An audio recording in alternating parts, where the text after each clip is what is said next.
안녕하세요. 대공황 시대입니다. 대공황에 살아남아야 됩니다. 지금은 대공황을 공부하고 있습니다. 대공황 시대에 어떤 자산이 안전했는지, 어떻게 해야 개인이 살아남았는지에 대한 대공황을 염두에 둬야죠. 지금 당장은 아니지만 현실이 될 것 같습니다. 현실이 되지 않더라도 준비는 해야죠. 이제 각자 도생의 시대입니다. 각자 도생. 각자 도생. 일단 살아남아야죠. 생존이 목표입니다. 생존입니다. 약 70년 만에 보호무역주의가 팽창하고 있습니다. 보호무역주의. 보호무역주의는 극우적인 생각이죠. 지난 70년간 자유무역주의에 근거해서 세계가 움직였다면 이제 다시 보호무역주의가 극성을 부리는. 보호무역주의는 주로 우파적 성격이죠. 우파적 성격이고요. 그 다음에 자유무역주의는 좌파적 성격인데, 지금까지 보호무역주의를 펼쳤던 쪽은 전부 우파 쪽이었습니다. 거의 좌파에서 여기 자유, 진보, 평등 이런 걸 중시하는 거기 때문에요. 그래서 어찌됐든 살아남아야 됩니다. 살아남아야 되는데 어떻게 해야 될지 국가가 도움을 주지는 않죠. 지금부터는. 저 보시면 동아일보, 중앙일보, 심지어 조선일보까지, 매경까지 우리가 소위 보수 언론이라 하는 곳에서도 동일한 내용의 기조의 보호무역주의를 언급하면서 잘못했다고 하고 있습니다. 이렇게 언론 전체가 비슷한 논조로 하는 것은 정말 최근에 처음 같습니다. 보시면 거의 67%가 국감하죠. 국감하고요. 그 다음에 이것을 이제 하는 게 대공황이고 나서 이제 루즈벨트 민주당이었죠. 그 전에가 공화당이었거든요. 공화당에서 보유무역주의 가지고 전 세계가 공황에 빠지고 대공황에 빠지고 프랭클린 루즈벨트가 자유무역 정치를 선명하면서 지금까지 왔는데, 정치적인 내용은 다른다 치고요. 각자 성향이시니까. 경제적인 측면에서는 자유무역주의가 지금까지 근간 이루면서 이념을 넘어섰습니다. 냉전 시기에도 자유무역주의를 바탕으로 또 80년대, 90년대 공산주의 쪽하고 자유무역주의가 압승을 했던, 그런데 다시 이제 보호무역주의입니다.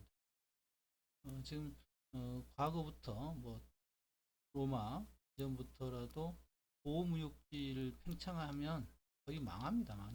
대공황이죠. 보호무역주로 가는 경로가 같더라고요. 같습니다. 근데 우리가 정치학자도 아니고 경제학자도 아니고요. 지금 살아남아야 됩니다. 살아남아야 되는데 답답합니다. 답답하죠. 그러니까 제가 할 수 있는 것은 살아남아야 되는 거죠. 우리 또 살아남아야 됩니다. IMF 정말 아무 생각 없었습니다. 아무 생각 없이 IMF 망해서 완전 망했죠. 완전 망했고요. 조금 일어서려고 하니까 외환위기죠. 08년도 리만 브러스 터졌고요. 이것을 모르고 터졌다 한다면 이제는 대공황을 준비하면 됩니다. 준비해서 이 커다란 파도를 넘어갈지는 모르겠는데 어쨌든 준비는 해야 될 것 같습니다. 제가 준비하는 것만큼 살아남을 테니까요. 분명한 것은 경제는 침체 쪽으로 흘러간다는 겁니다. 또 하나 해설 좀 보시면, 여러분들이 기사를 쭉 읽어보시면, 이제 그 당시에도 그랬어요. 최근에 이제 가장 이제 트럼프가 닮고 싶어하는 대통령이 방금 말한 보호무역주의를 채택했던 대통령이고요. 그다음 나폴레옹과 프랑스와 이 분석이 좀 영국의 공세력, 영국의 자유주의 무역, 둘이 부딪혀서 결국은 프랑스가 러시아가 못 견디니까 이쪽하고 하다가 전쟁 일으켜서 그런 내용도 있고요. 전체적으로 보시면 어찌됐든 좋을 게 없습니다. 좋을 게 없고요. 그래서 지금은 미국 없는 무역을 해야 된다, 이렇게 이렇게 나오는 거죠. 미국 없는 무역이 대체가 되는지. 지금 당장은 어렵죠. 당장 어려운데, 그래서 저는 살아남아야 돼. 우리 다음 세대에서는 어찌 될지 모르겠지만 저희 현 세대에서는 살아남아야 될 거 아니겠어요? 보시면 비슷합니다. 같은 뉴스들이에요. 내용들이 시각이 전부 안 좋다. 보호무역주의가 세계 무역 질서를 흐트렸고, 이제 산업이 이제 망하니까 일자리 구하기도 힘들 거고요. 그래서 지금 아직까지는 조금 이게 여파가 올 하반기부터나 본격적으로 나타날 텐데, 그 전에 저희들도 어떻게 살아남을지 고민이 많습니다. 고민이 많고요. 자산 시장에서 어떤 자산을 조금 축적해서 그걸 가지고 버텨내야 되겠는데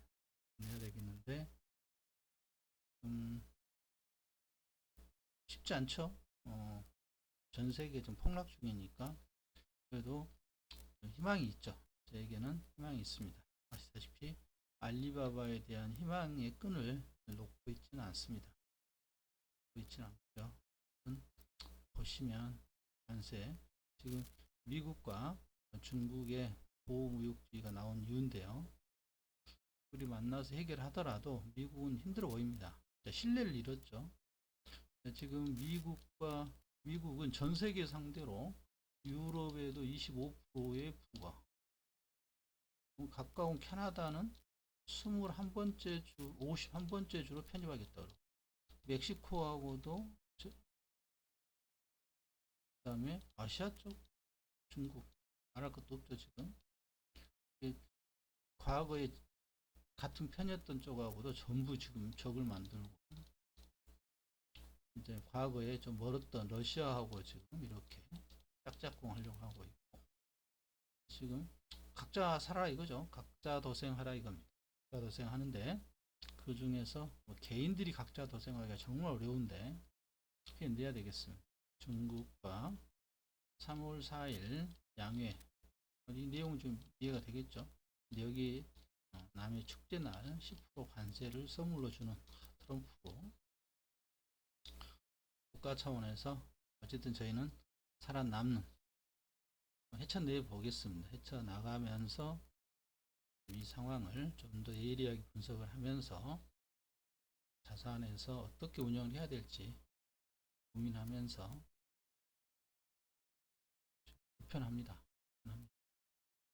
IMF를 겪었고,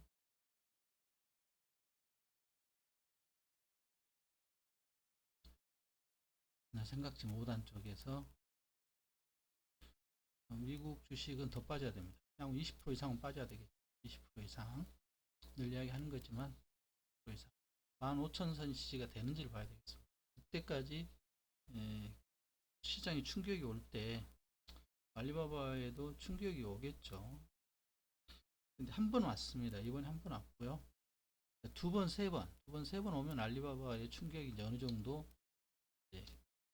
내성이 생길 텐데, 그 내성 생기지 않을지, 공멸할지, 아니면 미국의 대안으로 중국이 뛰어올라서 전 세계 자유무역주의를 다시 끌어올릴지.